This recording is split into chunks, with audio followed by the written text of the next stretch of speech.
Clara dirigia sozinha em meio à noite, tentando voltar para casa após uma longa e cansativa viagem de trabalho. Era tarde, a chuva ameaçava cair com força e as nuvens pesadas encobriam qualquer traço das estrelas no céu. Em busca de um caminho mais curto, decidiu seguir por um atalho sugerido pelo GPS, a pouco conhecida Estrada 54. Uma via esquecida que cortava uma região montanhosa e coberta de mata. O GPS indicava que economizaria 20 minutos, mas não dizia que ali, naquela estrada, moravam segredos antigos e esquecidos. A condução era difícil. A chuva começou a cair em gotas grossas, tamborilando no para-brisa. A visibilidade era quase nula, e Clara se inclinava para a frente, tentando enxergar melhor a estrada sinuosa. Era como se o mundo tivesse se tornado apenas o interior do carro e o asfalto molhado à frente. Não havia sinal de outros veículos, nem casas, nem postes. Apenas escuridão e o som constante da tempestade. Então, sem aviso, tudo parou. O painel do carro apagou. O motor calou. O rádio emitiu um chiado agudo e depois silêncio. O limpador parou no meio do movimento. Era como se o tempo tivesse congelado. Clara piscou, confusa, e girou a chave novamente. Nada, nem mesmo um clique. O silêncio ao redor parecia vibrar, pesado, quase opressivo.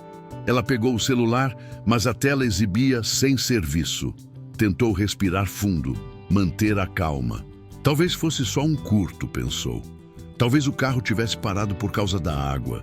Mas por que tudo apagaria assim de uma vez? Quando levantou o olhar, algo ainda mais perturbador aconteceu. No alto do morro à direita, surgia uma luz. Não era o farol de um carro. Era esférica, intensa e parecia girar em torno de si.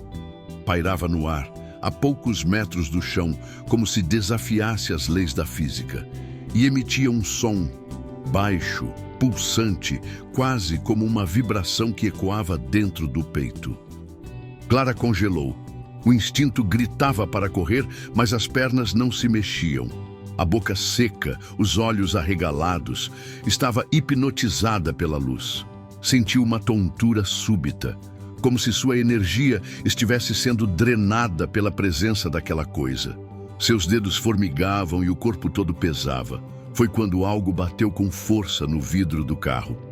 Um homem, surgido do nada, sob a chuva. Usava uma jaqueta grossa, barba por fazer, olhos intensos. Bateu outra vez e gritou com firmeza: "Se quiser viver, não olhe para cima. Saia do carro, agora." Clara hesitou, confusa e assustada. Mas havia algo na expressão daquele homem, algo nos olhos dele, que a convenceu.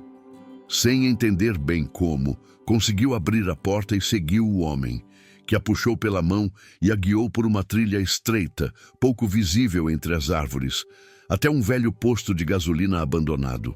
A estrutura parecia esquecida no tempo, coberta por trepadeiras e com letreiros apagados dos anos 60. Eles entraram e ele trancou a porta atrás deles. Lá dentro, o cheiro era de mofo e ferrugem. Havia latas vazias, pôsteres antigos e pedaços de madeira podres. Uma lanterna iluminava o ambiente de forma tênue. Clara ainda tremia, mas agora, ao menos, conseguia respirar. O homem se aproximou calmamente. "Eles estão voltando. Sempre voltam", disse ele. "Eu já estive lá em cima. Por isso, sei o que querem."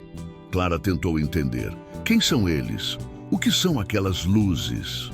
Ele se sentou em uma cadeira quebrada e respondeu: "Não são luzes, são seres, observadores. Eles escolhem pessoas em momentos de vulnerabilidade, solidão, desespero.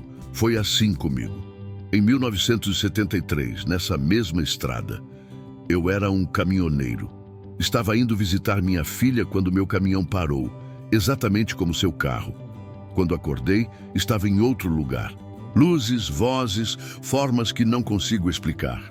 Me devolveram 2 dias depois, sem marcas, mas com a alma diferente." Clara escutava sem interromper. Queria desacreditar, mas sentia que tudo fazia sentido demais. A presença dele, o olhar carregado, o modo como conhecia cada detalhe. Desde então, ele continuou, eu fiquei aqui, esperando, protegendo quem ainda pode ser salvo. A chuva lá fora diminuía.